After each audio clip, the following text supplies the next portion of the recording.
mobilizing. That's right. So that's the advantage of this particular area. Quintana Roo, 80% of the economy is foreign dollars, foreign money. So it would be economic suicide for Quintana Roo to shut down tourism. And in fact, I'm very happy to see that the Mexican government, they recently announced that they were eliminating all restrictions to entry, even filling out a form, like nothing. Yeah, so I'm proud of Mexico, and I'm currently very proud of Canada and this amazing freedom convoy that is going across the country. I'm gonna keep the video going, Luis. Thanks for being here to show your support. And oh, absolutely. I'm gonna see you soon, I'm sure.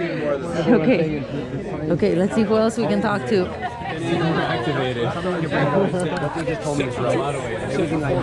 Hello, lovely lady. I feel like I've met you before. I'm recording a video, getting people's thoughts about what's going on in Canada right now, and what brought you here today. What's your name? I'm camera shy. Oh, you're camera shy. Well, this is your opportunity to work on that. Maybe, I know. I've been thinking that I really need to work on that. But so here's your opportunity. What's your name? Yes, I am. What's your name, my lady? Andrea. Okay, awesome. Where are you from? Where were you living before coming here, if I may ask? Prince Edward. Oh, wow. You're the first Canadian I meet here from PEI. That's amazing. Wow. And did you find yourself coming here because of what was going on back home, or were you here already, if I may ask? Nope. Okay, you had already been coming, and then they're like, okay, I'm getting out of Canada. Well, I don't want to put words in your mouth. Which allows you to You're a camera shy. Oh my God. Okay, well, listen, thanks for coming here to show your support. Okay, thanks for putting your energy here. I'm Leticia, by the way. I'm sure I'll see you again. I'll see you soon. Okay. Blessings. My pleasure. Okay, bye. Hi, beautiful people. Yes, you look super familiar. Yeah, nice to meet you. Oh, nice to meet you. Yes. Thank you for setting up all the groups. Oh, I'm really happy. Thank you. I'm Leticia. Nice to meet you. Nice to meet you. What's your name, my love? Barbara. Okay, so I'm actually doing a little video. Would you guys care to share your thoughts as to what brought you here today, and also just kind of the whole situation with the trucking convoy? Support anything that supports freedom of choice and an alternative narrative. So I think that's great, and the food supply in Canada really needs to keep flowing. Yeah. This is great here, showing solidarity and just knowledge sharing. So Yes. thank you. And community. My pleasure. Of the course. most important thing, community. That's right. Thank And you. where were you living? Were you living in? Vancouver. Oh, wow. Here since November. Since it's November, you managed to get out. Like, Yeah, just in time. Oh my goodness. I hear you. Thank you. Welcome. Thanks for being Thanks here. for the groups. And Barbara, where were you living, my love, before coming here? Vancouver, Canada. Also Vancouver. Yeah. And are you also a recent escapee from Canada, or were Am you I a what? a recent escapee? Well, I'm here enjoying Mexico, yes. You're which? Sorry. I'm here enjoying Mexico. Of course, yes. fair enough, amazing. And how do you feel about this freedom convoy that's moving across Canada right now? I think it's wonderful. Yeah, I think we need a lot of people to support freedom of choice. Yes. Freedom of choice in Canada, and and also the truth. Yeah, of course. We need to get to the heart of what's happening. So, Yes. Yeah. And I'm personally very, very happy that people are finally taking a stand, and in large numbers now. It feels like a wave that's not going to be stopped. I really feel it's funny because I grew up in the communist country Romania, and I happen to know that a lot of truckers in Canada are of Romanian descent for whatever reason. So I actually saw a sign on one of the trucks saying, "We survived Ceausescu and he was worse than you, Trudeau. We are not scared of you," something like that. Right. So anyway, I'm happy that I think they pushed that far, and people were like, okay, we're not taking it anymore. This is enough. Somebody had to draw the line. Yes. Yeah. Yes. I'm happy it's happening. Thanks for being here, my sister, to show your support. Thank you. And I'm sure I'll see you around at other freedom community events.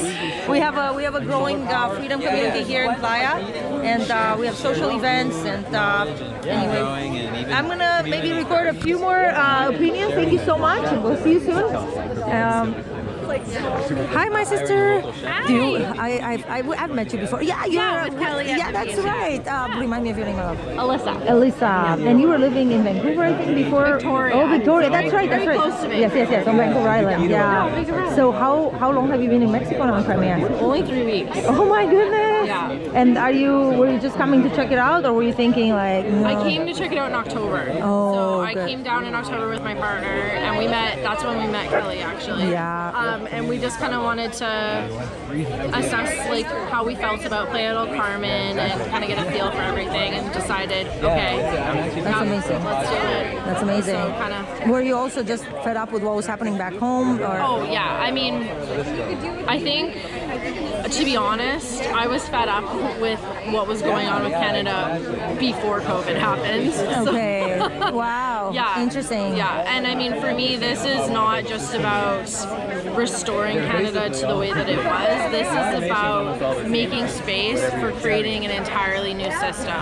Yes. Because we could go back to the way it was, but in my opinion, not good enough. it's not good enough. Yeah. We need to create a system that doesn't allow such corruption and control. We need Yeah. to have a system that's for the people, and we need to create more harmony and less divisiveness amongst everyone, like not just for Canada, but internationally. So my hope is with this movement is now that people have seen what the government can do once they take control, Yeah. that we realize that we have our own power, and we have the power to change and make things the way that they should be, without this hierarchy, without this, 1% of individuals who basically have, 85% of the wealth, control of our resources, control our market prices, control everything. And we allow there to be better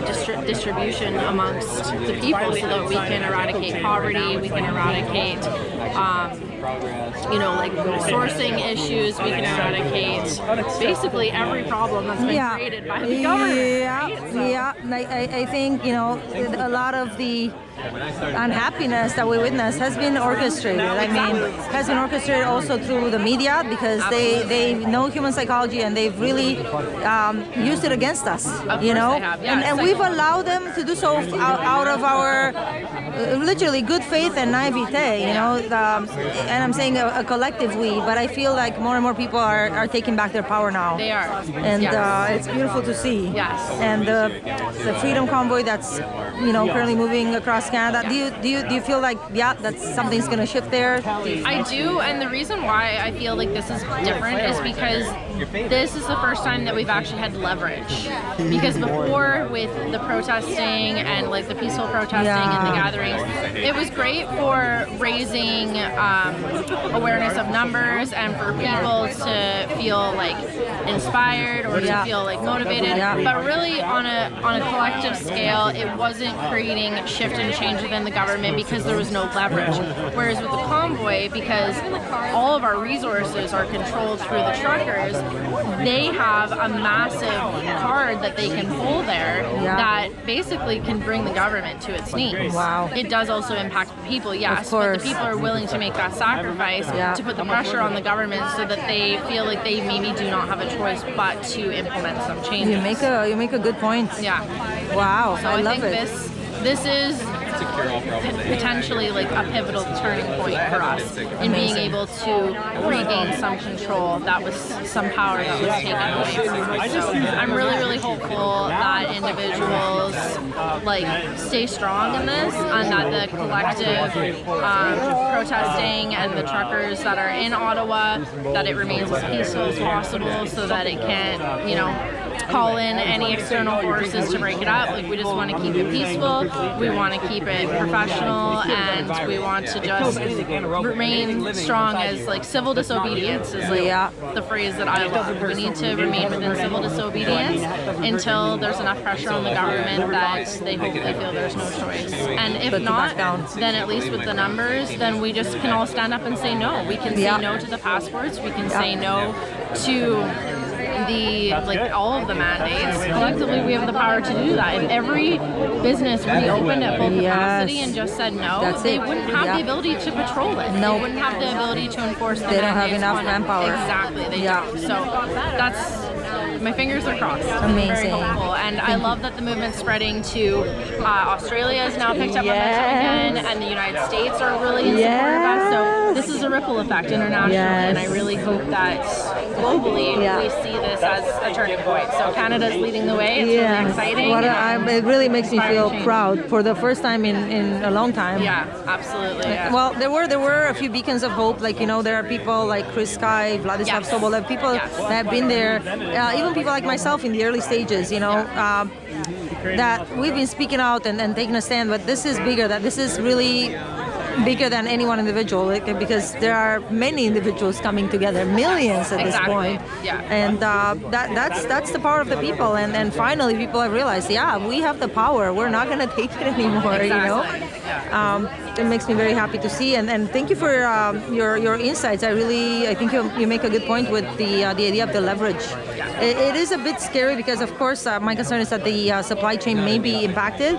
But we don't have a choice right now. What choice do these people have? You're telling me that now I can't work, and if they're in a position to take a stand, then they are taking a powerful stand, and I'm happy that they are, and I'm happy for everyone supporting them. So everyone, I've been recording for a while. I think we're gonna keep it at that. Thank you for watching. Thanks for your support. Yes, perfect.